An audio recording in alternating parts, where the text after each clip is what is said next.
네, 경력성 동영상 강의 계속하도록 하겠습니다. 네. 파트가 나눠진 강의들은 보통 한 번에 찍기 때문에 이렇게 이제 계속한다, 뭐 다시 한다, 뭐 이런 말을 좀 하게 되는 것 같아요. 네, 뭐 눈썰미 있는 학생들은 뭐 옷을 봐도 알 수 있을 거고, 뭐 카메라가 조금 뒤틀리는 그 각도나 이런 걸 봐도 알 수 있긴 하겠지만, 대체로는 다 관심이 없겠죠. 알았어. 네. 보도록 하죠. 그 세금에 관해서 하고 있었고요. 이제 세금을 다루기 위한 기본적인 개념들, 세후연금 흐름을 분석하기 위해서 기본적으로 우리가 알아야 되는 그 개념들에 대해서 우선 얘기를 했었고, 이제 이번 동영상 강의에서는 본격적으로 세금 계산을 하고, 세금 계산을 하기 위해서 감가상각의 개념을 배워보고, 그 적용을 해서 뭐 세후연금 흐름을 도출하거나 하는 데까지 갈 수 있을지는 모르겠지만 그렇게 진행하도록 하겠습니다. 예제 9.1을 보시면 예제 9.1을 보시면 으악 이거 좀 뭘 눌러야 돼서 죄송합니다. 누진세를 가지고 실제 세금을 계산하는 내용을 보여드리고 있습니다. 그 여러분들 강의 자료를 실제로 보시면 오른쪽에 그 우리나라 2018년 귀속 기준으로 그 누진 공제 그 세율 죄송합니다. 종합소득세 세율 구간이 이렇게 적혀 있습니다. 과세 표준이 나타나 있고요. 그 과세에 대해서 적용되는 세금이 적혀 있는데요. 이게 무슨 말이냐면 아까 그 돈을 많이 벌면 벌수록 세금이 높아진다고 그랬잖아요. 네. 그 세금 이 정도 색깔이 좋으려나? 네. 높아진다 그랬는데 무한정 높아지는 건 아니에요. 그리고 무조건 높아지는 게 아니기 때문에 무조건 높아진다 그러면 돈을 적게 버는 경우가 오히려 세금을 고려하면 돈을 더 많이 버는 게 될 수도 있기 때문에 그런 역전 현상은 일어나지 않고 어떻게 되느냐 하면 지금 여기다 적어놨는데요. 오른쪽 표를 왼쪽에다가 이렇게 요약을 해놨는데 1200만 원까지는 6%의 세금을 내고요. 1200만 원이 넘어서는 경우에는 넘어서는 금액에 대해서만 15%의 세금을 내는 겁니다. 그러니까 예를 들어 여러분이 돈을 5천만 원 벌었다라고 생각을 해보죠. 5천만 원 벌었다라고 지금 밑에 써놨습니다. 5천만 원일 때 세금이 어떻게 계산되는지 한번 보겠습니다. 그러면 1200만 원까지는 6%의 적용을 받습니다. 그리고 여기 오른쪽에 적혀 있는 것처럼 뭐라고 적혀 있죠? 1200만 원 초과 4600만 원 이하입니다. 그러니까 1200만 원에서 4600만 원까지. 그럼 이 차이가 얼마죠? 지금 4600만 원을 넘어섰잖아요. 이 막대 그래프가. 꽉 찼어요. 이게 지금 3400만 원 남아있죠. 이 3400만 원이 15%의 세율을 적용받습니다.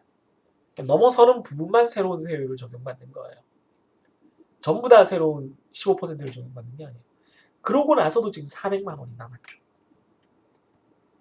이 400만 원은 24%의 세율을 적용받습니다. 그래서 1200만 원 곱하기 6%, 3400만 원 곱하기 15%, 400만 원 곱하기 24%를 다 더하면 토탈 678만 원이 계산이 됩니다. 이해하셨어요? 요걸 같이 한번 엑셀 스프레드시트로 구글 스프레드시트로 함께 해보도록 하겠습니다. 잠시 앞으로 비키고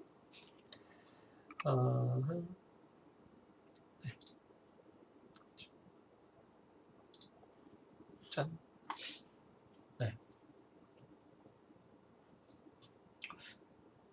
이게 있어서 불편하신가요? 여러분 괜찮은가요? 뭐 크게 뭐 공간이 모자라진 않았으니까. 예제 9.1입니다. 이게 좀 아직도 작아 보이는군요. 그럼 과세 대상 소득과 세율에 대한 표를 이렇게 만들어 놓은 겁니다. 이렇게 만들어 놨어요. 세율이 0%, 6%, 15%, 24%, 35%, 최대 42%까지 있어요. 뭐 사실상 뭐 무한대인데 뭐 엑셀 계산을 위해서 이렇게 스프레드시트 계산을 위해서 만들어 놓은 거니까요. 과세 대상 소득을 여기다 입력하면 제가 계산이 되게 만들어 놨습니다. 어떤 과정으로 그렇게 되는지 한번 살펴보시죠.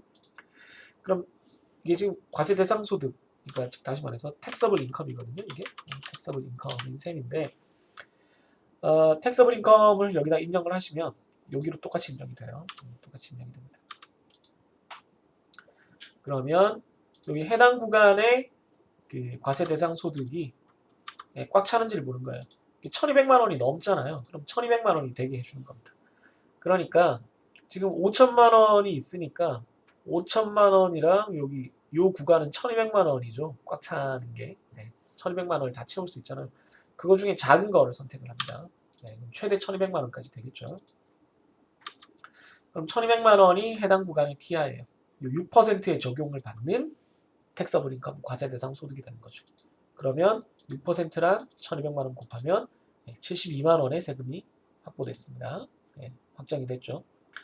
그러면 얼마가 과세 대상 소득이 남았냐면 5천만 원에서 1200만 원을 빼야겠죠. 남은 게 3800만 원입니다. 맞나요? 3800만 원의 세금이 남았어요. 과세 대상 소득이 남았어요. 아직 3800만 원에 대해서는 추가로 세금을 더 내야 됩니다. 이 3800만 원은 요 구간 1200에서 4600만 원의 구간에 그 세금을 적용을 받아요. 15%. 그런데 역시 아까 계산했던 것처럼 3800만 원이 남았는데 1200에서 4600만 원까지, 그러니까 A5에서 A4 요 두 개를 빼주면 3400만 원이기 때문에 두 개를 비교해서 작은 쪽 3400만 원을 씁니다. 3400만 원을 다 채웠죠. 아까 막대 그래프 그림 보셨듯이. 그럼 역시 이 3400만 원을 15% 이율로 적용을 하면 510만 원의 세금이 확보됐습니다. 지금 여기까지 계산됐어요. 여기까지 계산됐습니다. 뭐야 이거? 잠시만요. 확대 프로그램을 쓰고 있는데 확대 프로그램이 마음대로 안 되네요. 라이브 중이 컨트롤 6이구나. 죄송합니다.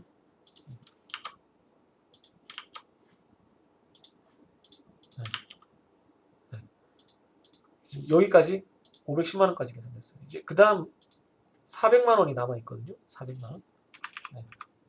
400만 원이 남아 있기 때문에 이거에 대해서 한번 계산해 보죠. 이걸 좀 줄이고 확대를 하는 게 나으려나? 400만 원에 대해서 계산을 하려면 이게 지금 남은 게 400만 원이니까 남은 게 400만 원이니까 4,600만 원에서 8,800만 원까지의 구간에 대해서 요 400만 원의 세금을 계산을 해줘야 돼요. 그럼 역시 보면 이 400만 원이랑 8,800만 원 빼기 4,600만 원 이 구간의 차이를 생각을 해보면 얼마가 남냐, 어느 게 선택되냐면 400만 원이 선택되겠죠. 그러니까 달랑 400만 원 남았는데 8,800만 원까지 꽉 채우지는 못하죠. 5천만 원까지밖에 없으니까 딱 400만 원만 남게 돼요. 그래서 요 구간에 적용받을 세금은 400만 원이다라는 걸 알 수가 있습니다. 400만 원이죠. 그래서 이 400만 원에 대해서 역시 24%의 이자율과 400만 원을 곱한 값인 96만 원의 세금이 얻어집니다. 그럼 이제 이걸 다 더하면 여기 세금 보시면 얘들을 싹 다 더하면 우리가 원하는 최종 세금이 계산되겠죠. 그럼 678만 원입니다. 책의 예제를 보시면 5천만 원일 때뿐만 아니라 9천만 원일 때의 세금도 계산해 보게 되어 있어요. 제가 다 만들어 놨으니까 테이블로 9천만 원을 버는 경우에 세금을 한번 계산을 해보죠. 1년에 9천만 원을 버는 경우 세금이 연소득이 9천만 원인 경우 이런 식으로 나타납니다. 1200만 원을 꽉 채우고요. 72만 원. 3400만 원도 꽉 채우고요. 510만 원. 그 다음에 8800만 원까지도 꽉 채워요. 4600에서 8800을 빼면 4200이거든요.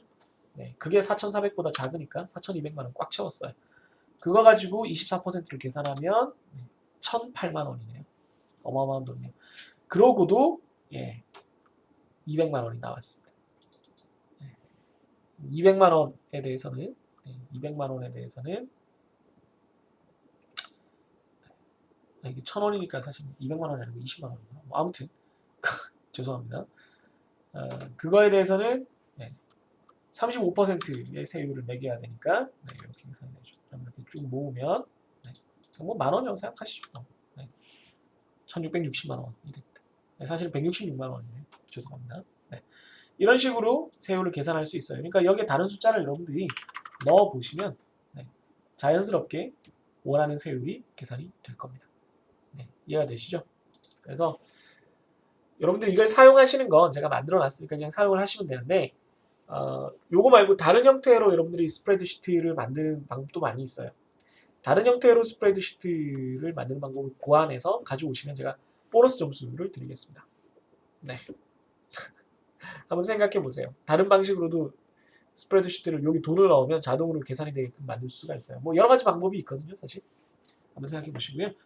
요걸 가지고 여러 가지 세금 문제를 한번 풀어보실 수 있기를 바랍니다. 누진세율을 적용하는 방법을 알아봤습니다. 그러면 이제 다시 강의 자료로 돌아가서요. 계속 진행을 해보도록 하죠.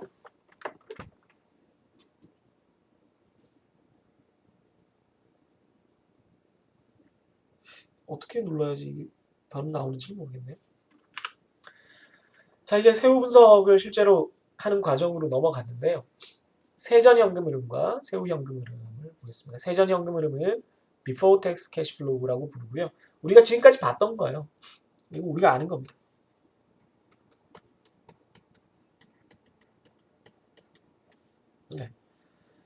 BTCF라고 줄여서 부르는데요. 그냥 뭐 모든 비용을 그냥 빼면 돼요. 플러스는 플러스대로 마이너스는 마이너스대로 계산을 해주면 됩니다. 지금까지 우리가 다룬 게 BTCF라고 생각을 하시면 뭐 큰 오해는 없겠습니다. 다만 이제 여기서 감가상각을 고려하지 않아요. 그게 무슨 말인지 잠시 후에 보겠습니다. 세후 현금 흐름은 세전 현금 흐름에서 BTCF에서 세금을 뺀 겁니다. 그럼 이제 세금만 알면 돼요. 그럼 세금을 알려면 아까 세금이 뭐라 그랬냐면 과세 대상 소득에서 세율을 곱해서 구한다라고 했습니다. 물론 이때 정확히는 누진을 하죠. 누진세율을 적용을 해야 되죠. 그러면 이제 과세 대상 소득을 이제 정확히 알아야지 세율은 이제 테이블로 나타나 있고 우리가 아까 방금 예제 9.1에서 본 것처럼 넣어서 계산을 하면 되니까 과세 대상 소득이 어떻게 구해지는지만 알면 돼요. 과세 대상 소득을 어떻게 구할 수 있는지만. 과세 대상 소득은 아까 잠깐 살펴봤는데 총 수입에서 못하네요. 일단 고쳐놓겠습니다. 총 수입 GI에서 Gross Income에서 운용비, expense를 빼고 감가상각과 이자를 다 빼주면 됩니다. 오늘은 이 감가상각에 대해서만 한번 알아볼게요. 부채 이자가 없는 경우라고 생각을 하겠습니다. 빌린 돈 갚을 때는 또 좀 세금에서 빼줘요. 너 불쌍하다. 돈을 빌려서 열심히 일하는구나. 뭐 이런 느낌. 네. 그래서 이 감가상각이 무엇이고 왜 일어나는지 한번 보겠습니다. 감가상각 이런 것들은 전부 다 세금 공제에 해당을 해요. 세금 공제. 과세 대상 소득에서 빼주는 겁니다. 세금을 줄여주는 방식이 두 가지가 있어요. 소득공제와 세액공제가 있어요. 소득공제는 과세 대상 소득을 줄여주는 거예요. 그러니까 과세 대상 소득이 이만큼이면 세금을 이렇게 매기게 되잖아요. 비율적으로. 맞나요? 과세 대상 소득을 줄여주는 거예요. 이걸 홀쭉하게 만들어주는 거니까 이렇게 되는 겁니다. 그럼 세금도 줄어들죠. 그죠? 얘를 이렇게 줄인 거예요. 그게 아니라 세액 자체를 줄여주는 거라면 원래 세금이 이렇게 있는데 여기서 그냥 이걸 뭉텅이를 빼주는 거예요. 그래서 뭐 세금 이것만 내. 이게 세액 감면입니다. 그 텍스 디덕션이라고 부르고 텍스 크레딧이라고 부르는데 띄어쓰기가 안 돼 있네. 당연히 텍스 크레딧 쪽이 좀 더 강력한 혜택이죠. 그죠? 텍스 크레딧. 세금 자체를 빼주는 거니까. 세금이 얼마가 나왔다. 근데 거기서 세금을 얼마를 빼줄게 이러는 거니까 그게 더 강력하죠. 당연히 그러다 보니까 세액 감면은 그렇게 많이 일어나진 않죠. 소득 공제가 많이 일어나고요. 과세 대상 소득을 좀 줄여주는 세금을 계산하기 위한 소득을 좀 줄여주는 소득 공제는 여러분들 뭐 부모님들이 혹시 하시는 경우도 있고 뭐 형들이나 뭐 직장인 선배들이 하는 걸 들어보신 적도 있고 본인이 하시는 경우도 있을 텐데 보통 우리가 그 카드값이라든가 뭐 현금 영수증 같은 걸 사용을 해서 특히나 뭐 의료비, 교육비, 전통시장 뭐 이런 데서 사용하는 돈들이 연말 정산하실 때 소득공제로 과세대상 소득에서 많이 감면이 되죠.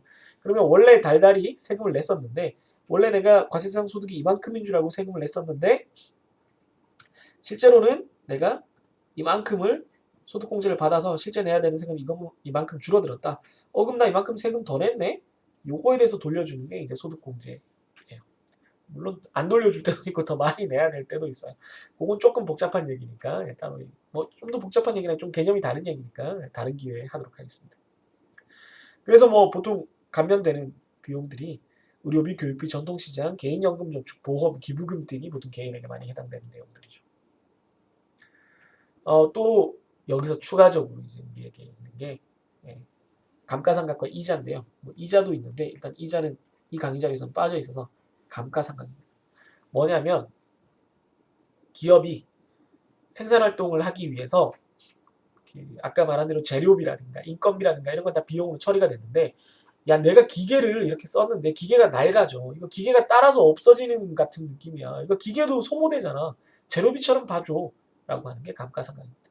그러니까 기계의 가치가 떨어지는 거를 기계가 소모된다라고 보는 거죠. 그래서 그것도 비용 처리를 해달라라고 하는 게 감가상각이고 비용 처리를 해준다는 게 과세대상 소득에서 줄여주는 거죠.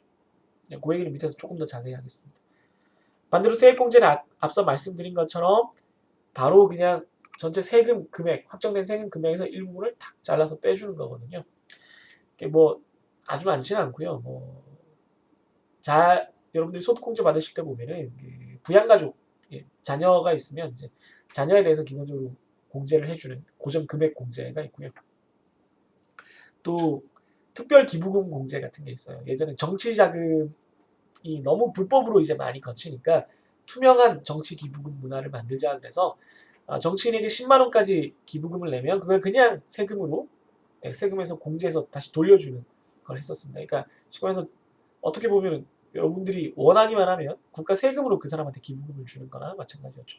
어제는 투명한 정치 자금을 만들자는 의미에서 그런 제도를 시행을 했었습니다. 그런 경우 아니면 사실은 세액 감면이 그렇게 흔치는 않아요.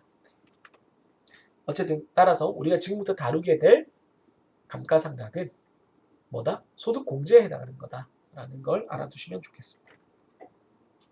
그럼 감가상각의 개념에 대해서 한번 알아보죠. 감가상각은 가치의 감소를 비용으로 인정하는 거예요. 앞에서 살짝 말씀드렸지만 내가 생산활동을 해서 경제활동을 해서 이 사회가 경제적으로 잘 굴러가는데 그래 좀 기여를 했으니까 내가 많이 비즈니스를 하면 할수록 우리 사회도 좋아지는 거니까 고용도 촉진되고 사람들의 선택의 폭도 상품을 사는 선택의 폭도 넓어지고 효용도 증가하고 국가 경제가 발전하고 내가 세금도 더 많이 내고 뭐 여러모로 좋은 일이 많죠. 그러니까 내가 더 많은 투자를 하도록 국가가 좀 지원을 해줬으면 좋겠다라는 거죠. 당연히 국가는 그걸 장려를 하고요.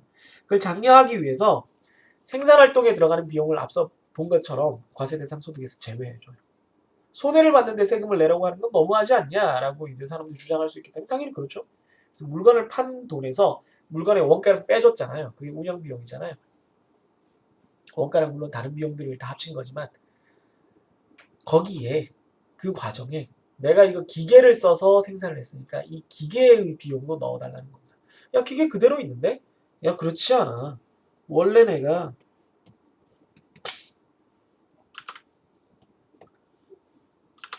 또 이러네. 원래 내가 이만큼의 비용으로 샀는데 1년 동안 이 기계를 써서 이제 얘가 중고값이 이렇게 됐어. 이만큼 기계 가치가 하락했어. 기계 값이라고 치면 V죠, V. 가치가 하락했으니까 이걸 뭘로 봐달라고요? 네. 비용으로 좀 봐달라는 얘기입니다. 네. 그래서 이게 재료처럼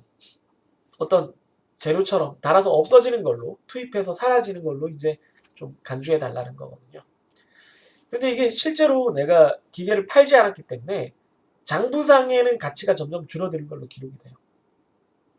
근데 실제로 이게 현금흐름이 발생하지는 않죠. 그렇잖아요. 왜냐면 내년에도 기계는 또 쓸 거거든요. 기계는 여전히 나한테 있어요. 물건으로 그대로 있어요. 이 기계를 뭐 팔았다고는 하지 않아요. 요 막대 그래프가 저한테 현금으로 들어오지 않았어요. 장부상에만 기록되어 있는 겁니다. 원래 1억짜리 기계가 올해는 5천만 원이 됐다 이렇게 적는 거죠. 내년에는 3천만 원이 됐다 이렇게 적는 거죠. 그래서 가치가 점점 떨어진다.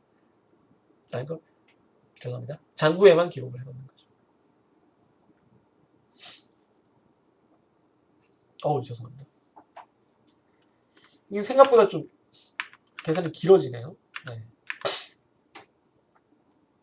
감가상각의 요 실제 이제 계산에 대한 내용은 잠시 후에 또 다른 동영상에서 해야 될 것 같습니다. 분량이 좀 길어져서 대단히 죄송합니다. 감가상각이 지금 여기까지 말씀드린 내용은 세금 계산하는 법을 우리가 봤고요. 감가상각은 가치의 감소를 비용으로 인정을 하는 거고 장부 가치에만 존재를 해요. 그래서 비용 처리를 하면 과세 대상 소득이 줄어드는 효과를 가지는 소득공제와 같다라는 겁니다. 과세 대상 소득을 제해 주는 거니까 그런 개념이다라는 걸 이해하시면 되겠습니다. 원래 이렇게 많이 길게 찍을 생각이 아니었는데 이게 점점 길어지고 있습니다. 죄송해요. 다음 동영상에서 뭐 얼마가 됐든 최소한 감가상각 계산하는 부분까지는 끝내도록 할게요. 감가상각 계산하는 부분은 그렇게 길지 않으니까요. 잠깐만 쉬었다가 마지막 동영상 감가상각 계산 동영상으로 돌아오도록 하겠습니다. 잠시 후에 뵙죠.